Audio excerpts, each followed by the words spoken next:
역사와 논리 1. 아이만 재판 사건 토론. 역사라는 것이 단지 어떤 사건에 대해 옛날 이야기처럼 들려주는 것이 다일까요? 그리고 옛날 이야기라는 것은 재미있는 이야기를 그냥 생각나는 대로 말해주는 것일까요? 조금만 생각해보면 이야기라는 것도 재미있게 하려면 어떤 기술을 끌어들여야 한다는 것을 생각해 볼 수가 있습니다. 즉, 이야기는 이야기하는 사람이 상대하는 사람들을 생각해서 상황에 따라 특별한 방법으로 이야기를 구성해야 한다는 것입니다. 폴 리케르라고 하는 프랑스 출신 해석학자는 이야기가 원래 인과론적으로 구성된다고 하였습니다.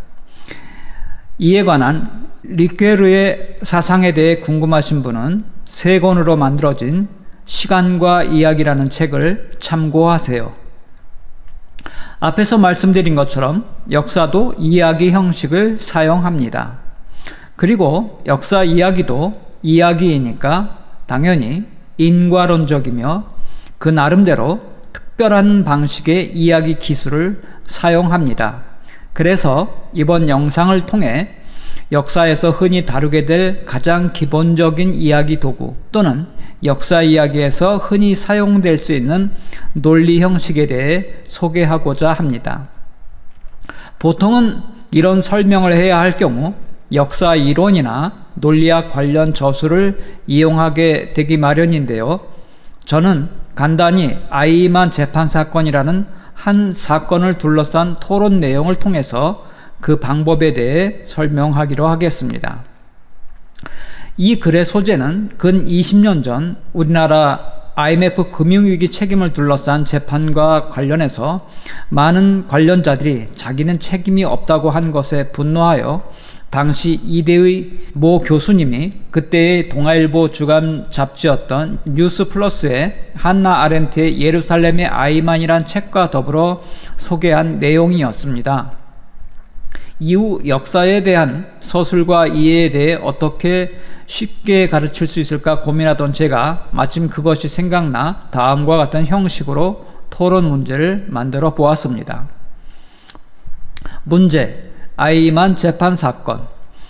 다음 내용을 읽고 주어진 조건에 입각하여 제시된 질문에 대한 본인의 의견을 말하세요. 1961년 한 나치 전범자가 예루살렘 지방법원 법정에 섰다. 그의 이름은 아돌프 아이히만. 평범한 가정의 사남 일녀 가운데 장남으로 졸링겐에서 출생. 학교 성적이 부진했기 때문에 실업학교에 입학. 오스트리아에서 취업하였으나 실업자가 된 후 독일 국경 지역에 있다가 엉겁결에 군에 입대. 병영 생활에 실증이 나던 때에 나치 보안대에 자리가 생겨 계모 쪽에 유태인이 있었음에도 불구하고 오히려 그 때문에 유태인 전문가로서 행정관에 발탁됨. 히틀러의 나의 투쟁을 한 번도 읽지 않았던 고위 공무원. 가정에서는 아내를 사랑하고 딸을 끔찍이 아꼈던 범부. 45년 5월 8일 독일이 패전하던 날, 이제 다시는 내게 지시하거나 명령할 상관도 없이 그저 개인으로서 어렵게 살아가야 하다니 정도의 생각밖에 할 수 없었던 인물. 검사의 기소 내용: 유태인 말살 정책의 기한자 및 실무 책임자. 아이히만의 변론: 직접 내 손으로 사람을 죽인 일이 전혀 없으며 그럴 의도도 없었다. 내가 살인 행위를 방조한 것은 인정한다. 그런 점에서라면 나는 신에게 죄를 지었다. 그러나 인간에게 죄를 지은 적은 없다. 내가 아닌 다른 사람이 그 직책에 있었다 하더라도 유태인들의 운명이 더 나았을 것이라는 증거도 없지 않은가. 변호사의 변호 내용: 살인죄라면 피고가 살해한 구체적인 개인이 있어야 하며, 살인교사죄라면 살해 대상자를 지목하였거나 그럴 의도가 구체적으로 입증되어야 한다. 단지 포괄적인 정책을 위반했다고 그에게 범죄 혐의를 적용할 수 있는가? 상기한 사건에 대해서 구조, 주체, 필연, 우연, 가치 등의 개념과 논리를 적용하여 아이만의 유무죄 문제 및 그에 대한 역사적 평가 방법에 대한 본인의 입장을 말해 보세요. 간단히 말하면 이 법정에서 변호사와 검사 어느 한쪽 편에 서서 토론을 전개하세요. 토론 전개를 위해 주문한 문제의 토론 방법을 자세히 설명하면 구조는 시대적 상황을 가리키는 것이고 주체는 인간이라는 요소를 가리킵니다. 필요는 잘 아는 용어이니 넘어가도록 하고 우연은 선택할 수 있다는 조건을 가리키는 용도입니다. 가치는 도덕, 윤리, 철학 등에서 제기하는 가치를 말하는 것입니다. 그러므로 이 토론은 역사가 또는 역사적 판단도 특정 시대에 재판장 같은 역할을 맡을 수 있다는 점을 염두에 두고 이 토론을 진행하기로 합니다. 조금 더 구체적인 방법을 말하자면 검사, 변호사 입장 중 하나를 선택하고 그에 맞춰서 구조, 주체 중 하나를 선택하고 다시 그것에 맞춰 필연과 우연 중 하나를 조합하여 최적의 논리 전략을 세우고 토론을 전개하는 것입니다. 참고로 이 이야기는 정황상 아이만이 불리하기 때문에 아이만의 무죄를 주장하는 쪽이 잘할수록 토론이 활기를 띠게 될 것입니다. 그리고 아이만 재판 사건의 결과를 미리 말씀드리면 그는 유죄 판결을 받아서 1963년에 처형되었습니다. 다음 자료들은 토론에 참여한 학생들의 많은 발언 자료들 가운데 시청자분들의 이해에 도움이 될 내용 몇 개의 내용을 간추리고 또 많이 편집한 내용이 되겠습니다. 그리고 이번 기회를 빌어서 이 토론에 열심히 참여했던 많은 학생들에게 깊이 감사드립니다. 참고로 이 토론에 참여한 학생들의 논리적 입장은 평소에 자신이 가진 소신에 따른 것이라기보다는 수업 중 제가 요청한 대로 토론의 활기를 위해 전략적으로 택한 입장들이 많다는 점을 기억해 주시기 바랍니다. 또 지금 제시된 토론자들의 이름은 가명입니다. 그러면 토론을 전개하겠습니다. 최소연. 아이만은 무죄다. 처음에는 제 개인적 감정상 아이만은 죽어 마땅하다고 생각되었으나 재판에서 그를 유죄라 판정한 것에는 반대하게 되었습니다. 전 그를 역사의 희생자라 생각합니다. 그가 처한 상황, 즉 구조 때문입니다.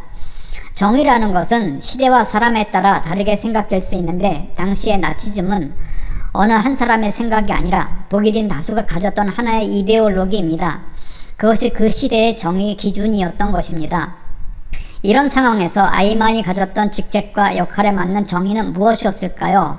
우리는 그가 수행한 유태인 학살의 행정계획, 그것이 논쟁의 초점이며 그 계획을 위반한 것이 문제인지, 그것을 명령하고 요구한 사회적 세력이 문제인지 우리는 그것에 집중해야 할 것입니다. 역사라는 흐름을 과연 주체가 이끌어가는 것인지 아니면 역사가 주체를 이끌어가는 것인지 생각해 보아야 합니다. 김의민. 아이만은 유죄입니다. 저는요, 아이만이 한 인간으로서 그런 죄를 저질렀다는 것에 대해 유죄라고 생각합니다.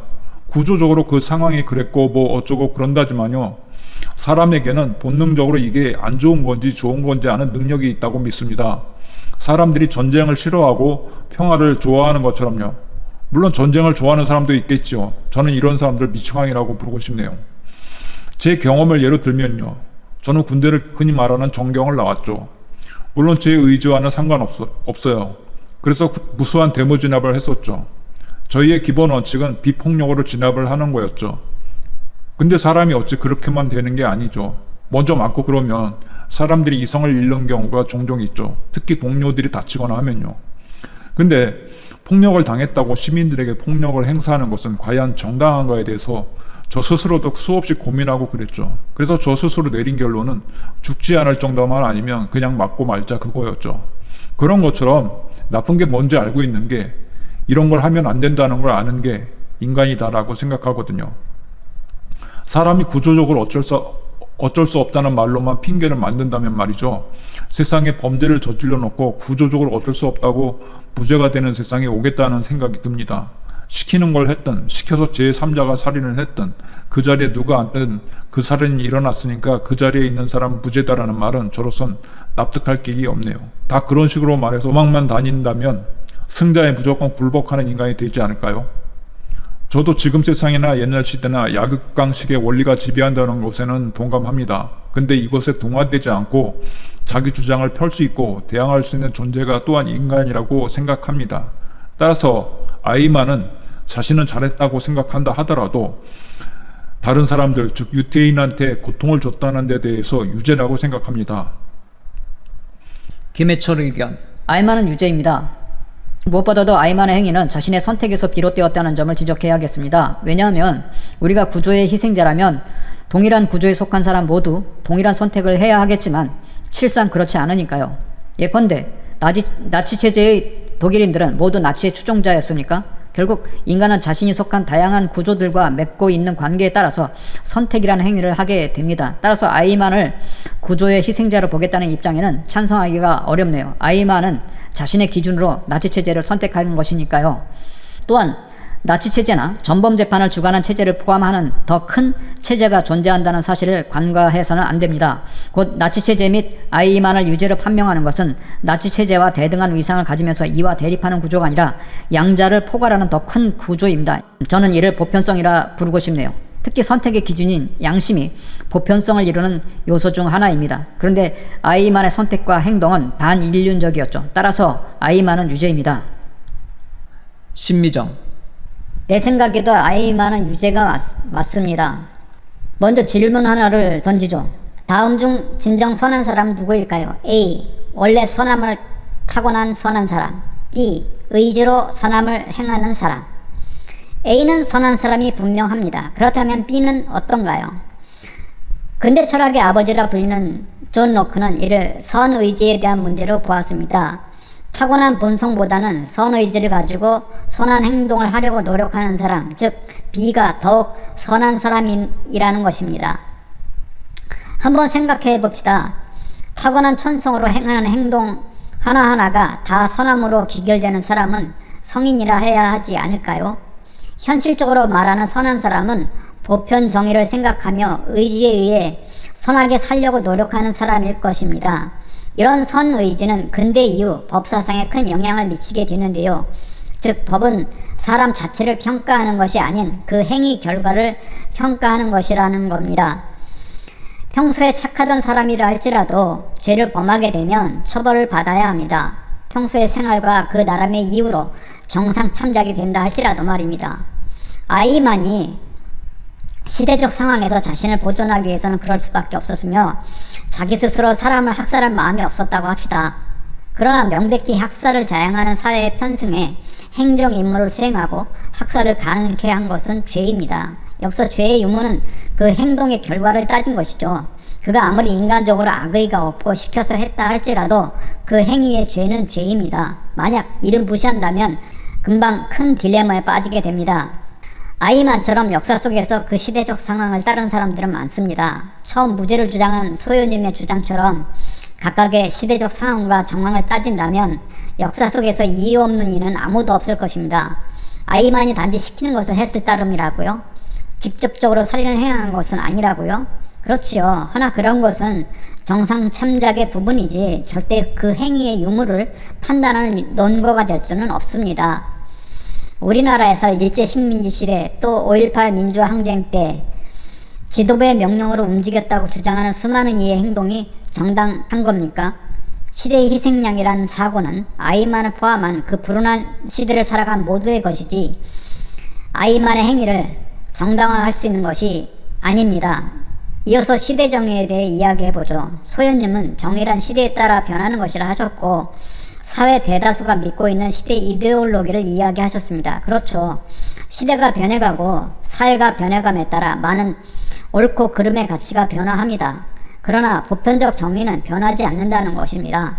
독일 민족이 자기 민족의 정체성을 지키려 하고 그 우수성을 키우려 하는 것이 그 시대 독일 민족주의의 이데올로기라 하나 그로 인해 자행된 유태인에 대한 맹목적인 차별과 학살을 그 시대의 시대정의였다고 넘어갈 문제가 아니죠. 그것은 시대를 떠나 사회를 떠나 명백한 반인륜적 범죄였으며 이는 보편적 정의에 어긋나는 것입니다. 몇십 년 전 반공 외치던 그때나 같은 한민족 외치는 지금이나 맹목적으로 사람을 학살하는 것은 정의가 아니든 말입니다. 즉 아이만이 따를 수밖에 없었다는 시대 정의는 정의가 아니지요. 전쟁이라는 특수 상황이라 해도 학살이 시대 정의가 될 수는 없습니다. 그가 어쩔 수 없이 그 직무를 행했다 할지라도 그것은 시대 정의를 따른 것이 아니라 그 시대에 자행된 반인륜적 행위에 편승한 것이지요. 강현진. 아이만은 당연 유죄입니다. 이 논제는 재판의 결과에 대한 것이므로 언급된 단어 하나하나와 법적 근거를 꼼꼼하고 분명하게 짚어가며 생각해야 합니다. 우선 이 피고인이 살인죄로 기소된 점에 초점을 맞추어야 한다.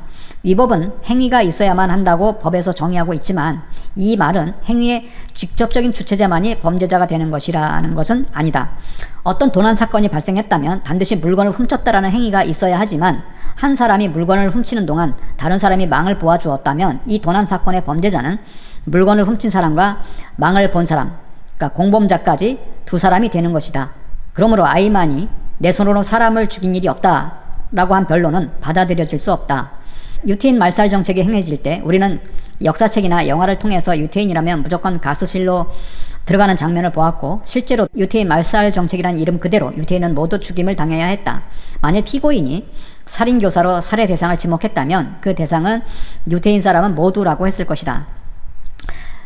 변호사는 구체적인 살해 대상의 지목이 없었기 때문에 살인교사죄조차 아니라고 말했으나 살해 대상이 유태인 전부였기 때문에 사전에 명단을 작성하지 않았을 뿐 살해 대상 지목이 없었던 것이 아니므로 변호사의 이런 변호는 무시할 수 있다. 그러나 여기서 곧바로 피고인이 살인죄 공범자이며 살인교사죄가 있다고 말할 수는 없다. 왜냐하면 그는 명령을 받았고 명령의 내용이 범죄라 하더라도 명령을 실행해야만 하는 군인 또는 공무원이었기 때문이다. 이러한 피고인의 상황은 판사를 매우 혼란스럽게 했을 것이고 또 지금 우리의 생각이 복잡해지는 원인이기도 하다. 아이만 피고인은 초법규적 책임 조각 사유를 낼 수도 있지만 강요된 행위는 아니었다. 참고로 책임 조각 사유의 사전적 정의를 말씀드리면 범죄 성립의 요건인 형사 책임이 성립되지 않게 하는 사유, 강요된 행위, 과잉 방해, 과잉 피난 등이 이에 속한다로 정의되어 있습니다. 계속하겠습니다. 우리나라는 1983년 12월 13일 대법원에서 단순히 상사의 지시에 의한 군용물 매각 행위를 강요된 행위라고 볼 수 없다는 판결을 내렸다. 아이만의 경우도 명령대로 실행했기 때문에 무죄라고는 할 수 없다. 그럼에도 초법규적 책임 조각 사유에 속한다는 것은 책임을 덜어주는 것이다. 하지만 이것도 죄를 부정하는 것은 결코 아니다. 피고인은 자신을 변론하면서 살인행위를 방조한 것은 사실이라고 말했다. 살인행위를 방조한 것은 살인공범죄에 속한다. 스스로 죄를 인정하고 있는 것이 아니었나 생각된다. 그러나 나는 피고인이 유죄이긴 하지만 사형의 형벌은 타당하지 않다고 생각된다. 물론 이것은 법의 측면에서 그렇다. 우리는 피고인의 정책계획, 즉 유태인을 학살한 것에 죽어 마땅한 놈이라고 생각할 수 있다. 그렇다고 생각하면서도 함부로 사형을 시킬 수 없는 이유는 피고인 경우에 적합한 법이 마련되어 있지 않았기 때문이다. 우리나라의 5.18 광주 민주화 항쟁에 대한 재판은 5.18 특별법을 만들어가면서까지 열렸었다. 이 일은 5.18 광주 민주화 항쟁 피고인들이 마땅히 처벌받아야 된다는 것과 법은 분명히 사람을 위해 있는 것이라는 교훈을 주었다. 아마도 아이만의 재판을 맡았던 판사는 특별법이라도 만들어서 아이만에게 형벌을 주고 싶었을 것이다. 애매한 내용의 재판은 판사의 주관에 따라 그 결과가 많이 달라진다고 한다. 누가 판사였던 간에 결과는 유죄였을 것이라고 확신하지만 그 죄에 대한 형벌이 사형까지 간 것은 당시 판사의 주관이 많이 개입되었기 때문이라고 추측된다.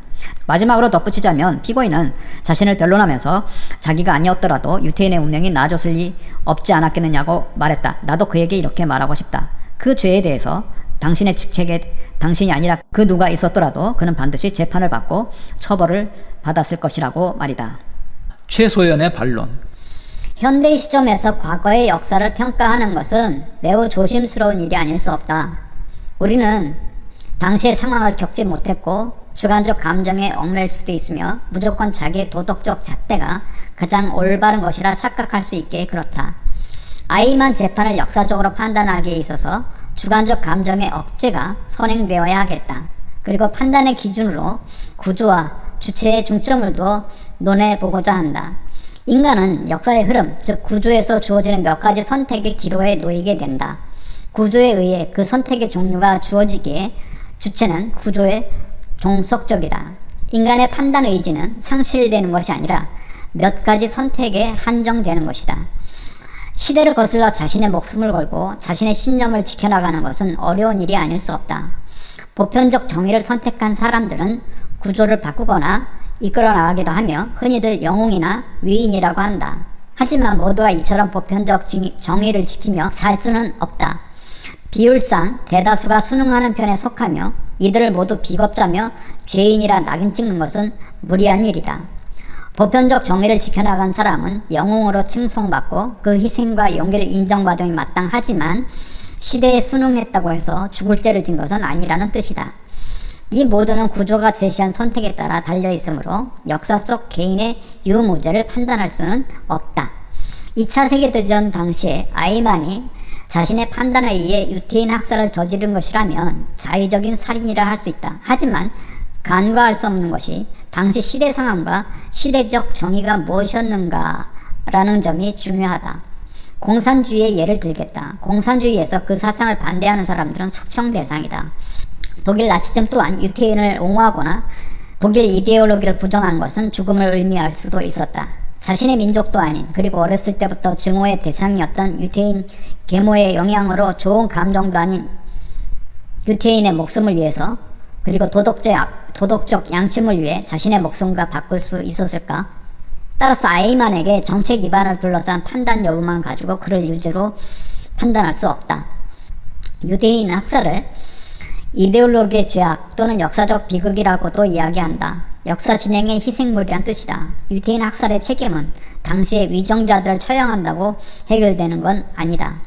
이것은 희생자들을 위로하기 위한 복수에 지나지 않는다. 오히려 독일이 이를 국가적 차원에서 사과하고 보상하는 것이 더 올바른 해결책이라고 보인다. 즉 유태인 학살의 책임은 나치즘의 심취에서 전쟁을 일으킨 독일 전체의 책임이라는 뜻이다. 우리나라 역시 악행을 저지른 일본 군인들을 우리나라에 데려다가 사형시키면 속 시원은 할 테지만 지금 일본의 진정 원하는 건 역사적 반성과 사과, 보상이듯이 같은 원리로 생각하면 되겠다. 인간은 종종 감정적이다. 그래서 어떤 희생이나 실패에 대해 그 대가를 요구하는지도 모르겠다. 하지만 역사는 최대한 객관적으로 해석되어야 한다. 그리고 문제가 있다면 그것을 해결하거나 예방하는데 오히려 더 주목해야 할 것이다. 역사의 오류는 한 개인의 책임일 수 없다. 수많은 주체들의 판단이 역사의 흐름을 만들지만 그 판단은 역사의 흐름에 종속되어 있다. 가치관이 변화하고 시대가 변했다고 해서 현대의 관점이나 눈에 보이는 것으로만 역사를 해석해서는 안 된다. 이는 자칫 감정이나 현대적 가치에 구속되기 쉽기 때문이다. 위오연 아이만 무죄죠. 나는 이 사건을 자연법과 실정법 사이에서 발생할 수 있는 역사적 아이러니라고 하고 싶다. 여기서 중요한 문제는 아이만의 사형이냐 아니냐가 아니라 과연 그것이 기소할 수 있는 성질의 것이냐 아니냐 하는 것이다. 아이만이 정치적 맥락에서 유죄가 되기 위해서는 그가 범죄의 주체일 뿐만 아니라 범죄를 명령하거나 공모한 상황의 장본인이기도 해야 하는 것이다. 하지만 아이만은 그 명령의 주체가 아니라 객체였다는 데 문제의 핵심이 있다. 예를 들어 자유를 찾아 탈출하려는 무고한 사람을 사살하라는 명령을 내린 자는 살인죄에 해당하지만 그 명령에 복종한 병사는 그렇지 않다. 물론 병사도 그가 쏜 사람의 죽음에 대하여 책임이 없다고는 할 수 없을 것이다.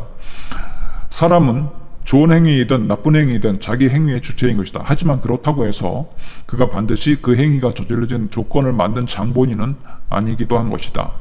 우리는 그 시대의 구조를 생각해야 한다. 즉 그 당시 시대의 이데올로기와 그 이데올로기 속의 한 인간이라는 미미한 존재라는 점 말이다.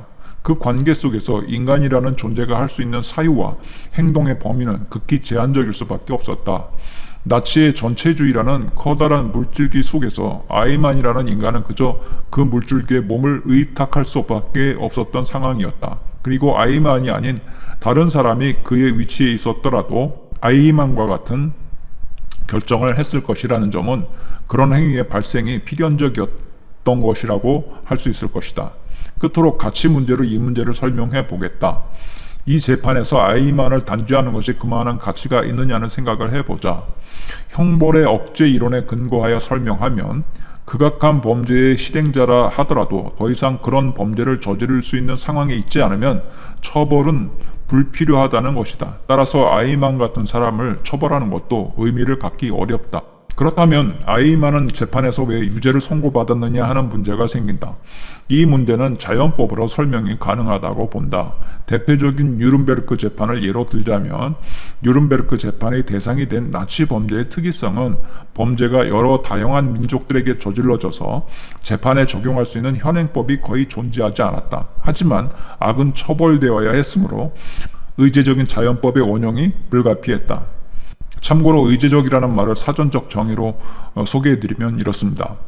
법률적인 용어로서 본질은 같지 않지만 법률에서 다룰 때는 동일한 것으로 처리하여 동일한 효과를 주는 것, 이렇게 정의되어 있습니다.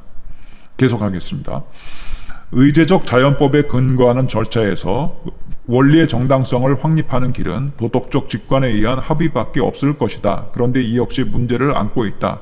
그리고 극악한 범죄를 저지른 자를 어떻게 처벌해야 할 것인가에 대한 합의가 존재하지 않는다면, 즉 직관에 의거한 결론이 서로 다르다면 우리는 의제적 자연법을 원용할 도덕적 정당성을 상실하게 된다. 결국 그 재판에 이용되었을 자연법이라는 것은 실정법으로 해결할 수 없는 도덕적 처벌을 해결하기 위해 이용되었다고 볼 수 있고, 그것이 아이만에 관한 판결이 역사적 순리를 거스르지 않게 해주는데 일조했을 것이다.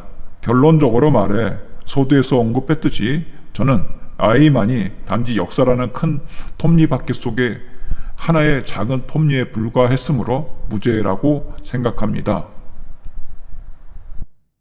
이상이었습니다. 여러분들의 의견은 어떠신가요? 참고로 이 토론 중에는 학생들 중에서 법을 공부하는 학생들이 있어서 법 논리로 옮아가려는 경향이 조금 있었습니다.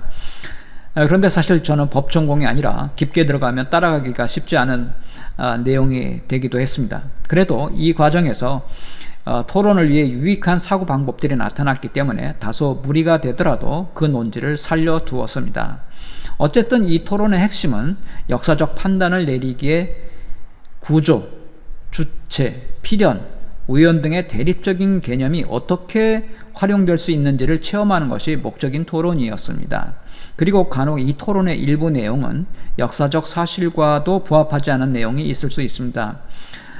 그것도 본 토론의 취지를 위해서 논리 전개에만 포커스를 맞추고 사실 조사에는 상식 수준에서만 다루도록 했기 때문에 나타난 한계입니다. 실제 사건에 대한 진상조사를 둘러싼 토론이라기보다는 상식으로만 엮을 수 있었던 가상적 사실에 대한 토론이었다고 할 수가 있겠습니다. 그래서 역사적 사실과 조금 다른 내용이 진술되는 경우가 있다 하더라도 양해해 주시기를 바랍니다. 이것은 가상 토론이라고 생각해 주세요. 그럼 이 토론을 정리해 보겠습니다. 먼저 아이만과 그의 변호사로서는 위의 진행을 보아 알 수 있듯이 구조를 선택하면 필연이라는 개념이 그것을 위한 자연스러운 논리 조건으로서 따라오게 됩니다. 그리고 구조와 필연을 강조할수록 아이만 개인의 책임이 줄어들거나 심지어 사라지는 것을 확인할 수가 있게 됩니다. 반면 아이만을 기소한 검사로서는 인간이라는 주체적 요소와 더불어 우연, 즉 선택이라는 범주를 선택함으로써 아이만의 범죄 의도를 명확히 드러낼 수 있게 됩니다. 그와 마찬가지로 역사가도 아이만의 책임을 묻기 위해서는 주체와 선택이라는 점에 집중해야 그의 판단과 독자를 위한 설득에 유리하게 된다는 것입니다. 끝으로 이 토론은 가치 문제를 제기했습니다. 2020년대인 지금은 포스트모더니즘이 많이 알려진 상황이지만 2000년대 초반에는 아직 학부생들이 그 개념에 충분히 익숙해지기 전이었습니다. 따라서 가치의 상대성 문제를 잘 활용하기 어려웠던 때였습니다. 물론 그 와중에도 상대주의적 입장이 활용되고 있는 것을 볼 수가 있습니다. 어쨌든 이 토론을 평범한 수준에서 이끌어가기 위해서는 사실 포스트모더니즘을 거론하지 않았으면 하는 내용이기도 했습니다. 핵심은 구조와 주체, 필연과 우연이었으니까요. 그리고 가치에 관한 문제였으니까요. 그 결과 대체로 학생들은 보편적인 정의라는 개념을 자연스럽게 활용하는 경향이 나타났습니다. 그런 점 때문에 아이만 재판이 당시 법정의 실정법상 한계가 있었음에도 반인륜 범죄, 자연법, 정의, 양심 등을 들어서 그 재판의 결과를 정당화할 수 있었다는 점이 논의되었습니다. 때문에 포스트모더니즘 또는 해체주의적 관점이 여기에 적용될 경우 이 토론은 더욱 복잡해질 수가 있습니다. 그것은 고급 수준의 토론에서 하면 좋겠죠. 이 정도를 마치도록 하고 마지막으로 시청자 여러분께 질문을 드리겠습니다만 어떠셨나요?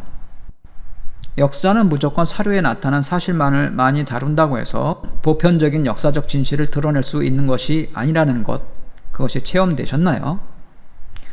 자, 그러면 다음에는 제가 올릴 인과론으로 풀어보는 영화 매트릭스 이야기 기대해 주세요. 시청해 주셔서 감사합니다.